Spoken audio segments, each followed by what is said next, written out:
Today we're going to be factoring out a GCF, or greatest common factor.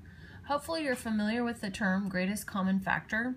In today's lesson, what we're trying to do is factor out, or in other words, divide out the largest number and variable that both of these terms have in common.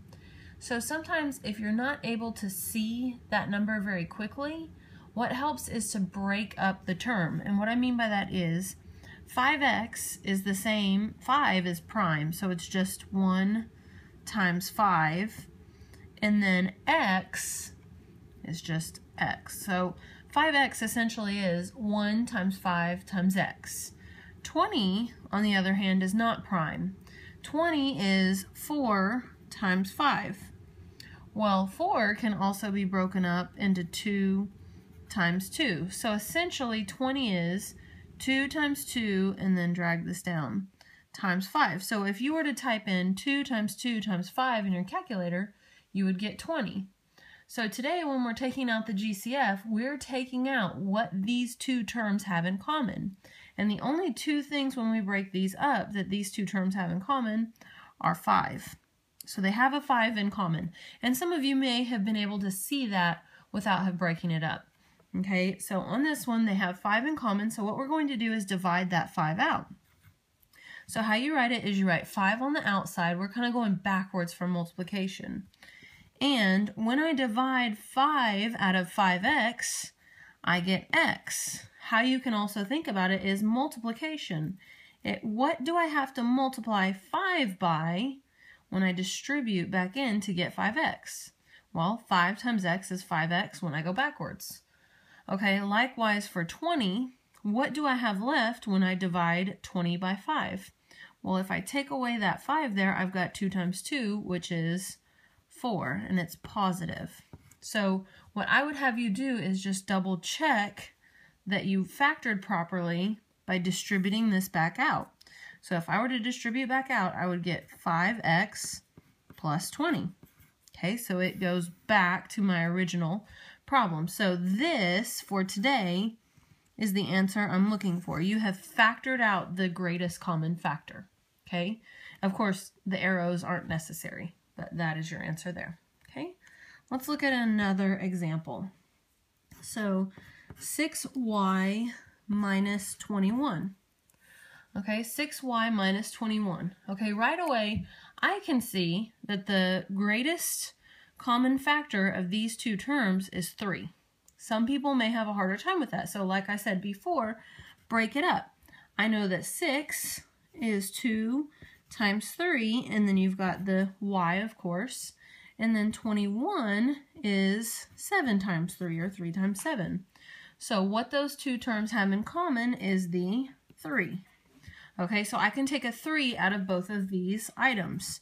So I take a 3 out, and what I have left on the 6y when I divide 6y by 3 is 2y. And you can check that by multiplying back in. Is 3 times 2y equal to 6y? And yes, it is. You'll notice when I cover up the 3, when I take the 3 out, all I'm left with is 2y.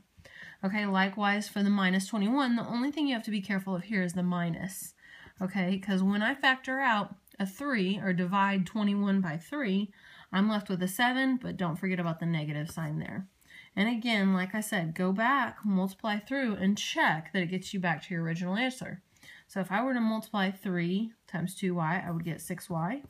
And if I were to multiply 3 times negative 7, I get negative 21, which was my original problem. Okay, so we did this correct. All right, let us move on to something a little bit more difficult. So number 3, if I've got something like 12a plus 4a, okay, let's break these guys up. So if right away you can't see what they have in common, break it up. 12 is 3 times 4, and then don't forget your a. Okay, but 4 can go further to 2 times 2. So I got to drag down my 3. I've got 3 times 2 times 2, and then drag down my a. Okay, for the 4, I've got 2 times 2 equals 4, and then I've got my a. So in this case, what they have in common is this has two 2's, this has two 2's, and this has an A, and this also has an A. So what these two terms have in common is three things. You've got to multiply those three things together. I've got 2 times 2, which is 4, times A. So in this case, the biggest number, including the variable that I can take out, is 4A. I could take a 4A out of both. When I take 4A out of 12A, or I divide 12A by 4A, all I'm left with here on my factor tree is 3. Okay, and check yourself. 4A times 3, is it 12A? Why, yes it is. Okay, on this one, if I take a 4A out of 4A, I'm left with nothing. I have nothing left on my factor tree, or so you think. However, you always have a what? I can't just put this here, close my parentheses off, and say this times this equals that, because it sure doesn't. Okay, I've got to use a placeholder, a +1, because when I multiply back through, it's got to equal back to that. So the only way, if I were to distribute and get it to equal back to that, is if I put a placeholder of 1. So check, 4A times 3 is 12A, and 4A times 1 is 4A. Okay, with my placeholder of 1, I went back to the original problem. So I am good with that answer. Now, really, the only way it gets a little bit more difficult, let me go ahead and flip over. Number 4. The only way it gets a little bit more difficult is if you start adding in more terms. So this won't always just be 2 terms. Sometimes you'll have 3, sometimes you'll have 4, sometimes you'll have more. Okay, didn't mean for that to rhyme, but sometimes you will. Okay, so here on this one, I'm not going to break it up into factor tree, because if you need help with that, I'm going to start making you do it on your own. When I see this 16x minus 4x plus 8x squared, I know, okay, 4 is the highest number that divides evenly into all of these. The next thing I know is this has an x, this has an x, this has an x squared.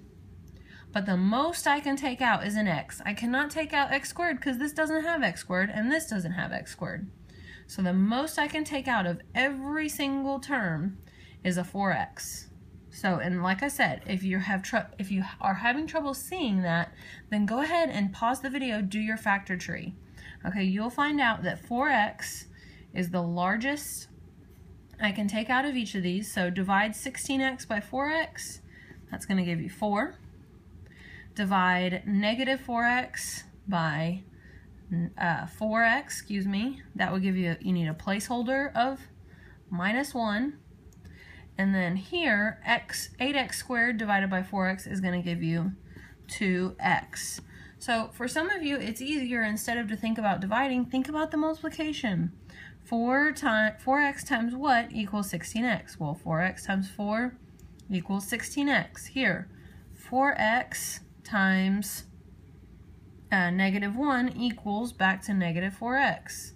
Here, 4x times 2x equals 8x squared. So when I multiply this back out, it gives me back to that original answer. Okay, let's try one more. Okay, if I have something like 10y to the 5th plus 2y squared minus 4y to the 4th. Okay, so here, the largest number I can take out of everything is 2, and the most amount of y's that I can take out of everything is also 2. Okay, if I have a y squared here, that's all I can take out. I have y5 here and I have y4 here, but I can't take out 4y's from this one because it's only got 2. I can't take out 5y's from this one or this one because that one's only got 2 and that one's only got 3. So the most I can take out is 2y. So I'll think of this one backwards for you, for those of you that prefer it. So 2y times what equals 10y to the 5th. Oh, excuse me, and that needs to be 2y squared. So 2y squared times what equals 10y to the 5th. So 2 times 5 is 10, and then y squared times y to the 3rd, because you add exponents, will give me y to the 5th. So here, 2y squared times what would give me 2y squared? Well, That's 1. 2y squared times what would give me back to negative 4y to the 4th? Well, 2 times negative 2 would get you back to negative 4, and then you need the y squared times y squared to get me to the y to the 4th power.